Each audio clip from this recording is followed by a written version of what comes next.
Olá, meus irmãos, graça e paz seja convosco. A lição de terça-feira vem como título um salmo de desespero. Esse Salmo 22 é considerado, e de fato é um salmo messiânico. Irmãos, aqui são 31 versículos que faz menção ao que Cristo passou, especialmente logo no seu início. Quando fala assim um salmo de desespero, quando a gente observa o que Jesus disse, né? Deus meu, por que me desamparaste? A gente sabe que o pecado causa uma barreira entre nós e Deus e impede que ele nos ouça. Parece até que naquele momento Jesus estava em uma situação bem adversa aos olhos do Pai, que a sua oração não pudera ser ouvida. Mas o salmo não faz menção sobre pecado particular. O salmo não demonstra nenhum tipo de manifestação de arrependimento ou confissão. Eu confesso, eu não sei a historicidade desse salmo, em que contexto Davi escreveu, mas ele é de caráter messiânico, profético também. E naquele momento que Jesus se encontrava na cruz, o pecado que o afastou do Pai não foi o pecado que ele cometera, porque ele não cometeu nenhum pecado. Isso é muito claro. Aquele que, como nós, em tudo foi tentado, porém sem pecar. Mas ele levou a iniquidade de todos nós. Olhe Isaías 53. A Bíblia fala que para ele, Deus teve prazer em moê-lo, só que não como um Deus sádico, um Deus maldoso, mas era unicamente por amor de mim e de você. Quando o texto fala, por que me desamparaste, Jesus se sentiu assim mesmo. E essa separação que Cristo sentiu, todo pecador impenitente sentirá, sendo que sem oportunidade de volta. Porque quando a porta da graça se fechar, e todos aqueles que de coração não se arrependeram dos seus pecados, infelizmente com eles perecerão. E eles sentirão a desgraça infinda do afastamento de Deus. Por várias vezes, irmãos, Satanás faz isso.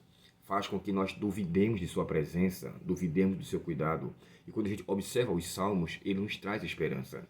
Então, só para fechar, dentro da teologia, geralmente totalmente, praticamente generalizada, todos descrevem que Jesus foi abandonado por Deus. Lembre-se, Jesus sentiu-se abandonado por sua humanidade, mas ele não foi abandonado pelo Pai. Aí você pergunta, mas Abel, como assim ele não foi abandonado se ele mesmo descreve por que me desamparaste? Por que ele faz essa indagação? Lembre-se, eu falei inicialmente que os pecados causam barreira entre nós e Deus e impede que ele nos ouça. Então, os pecados que Cristo levou de toda a humanidade, desde Adão até os nossos dias, estava sobre Cristo. E essa ira para com o pecado fez com que Jesus não sentisse a presença do Pai. Porém, eu quero ler com vocês um texto num livro chamado O Desejado de Todas as Nações. Aqui na página 752, observe comigo a leitura. O título é O Calvário. Aqui diz assim, ó, sobre Cristo, nosso substituto e penhor, foi posta a iniquidade de todos nós. A culpa de todo descendente de Adão pesava sobre a alma. A ira de Deus contra o pecado, a terrível manifestação de seu desagrado por causa da iniquidade, encheram de consternação a alma do seu filho. Agora, com o terrível peso de culpa que carrega, não pode ver a face reconciliadora do Pai.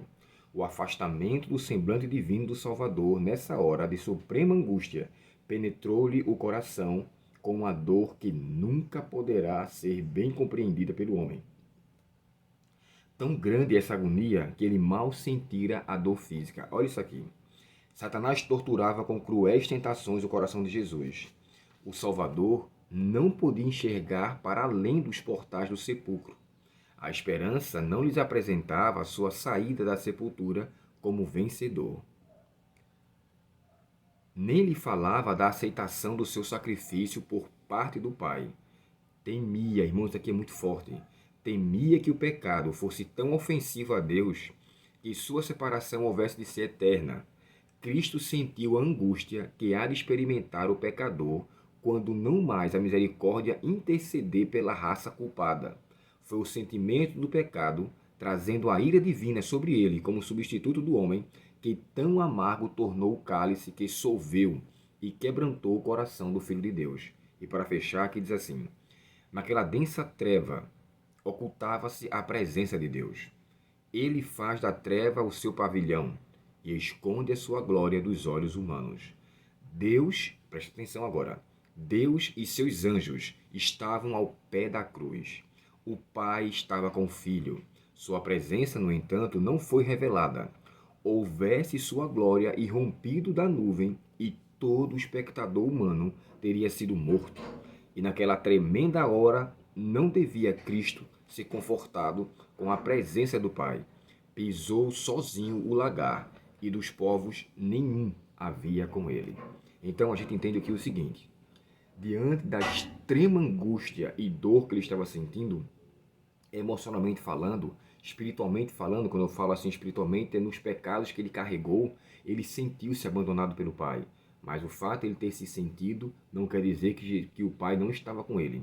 Eu li para vocês, o Pai e os seus anjos estavam ao pé da cruz. Se fosse revelado sua glória, todo espectador teria de fato morrido.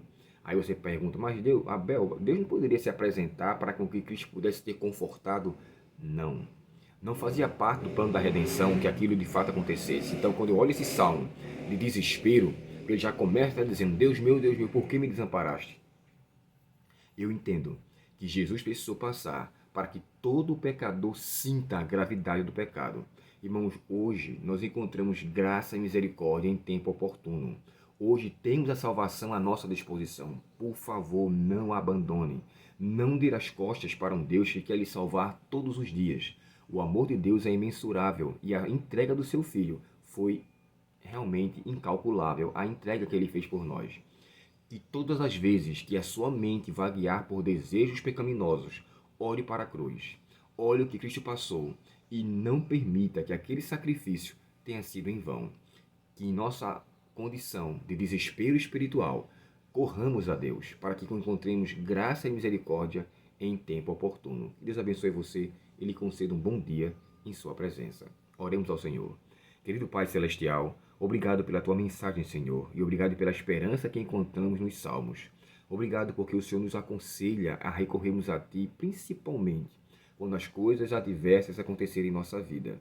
Dá-nos neste dia a Tua paz, perdoa os nossos pecados e permanece conosco, Senhor, te pedimos, em nome de Jesus. Amém.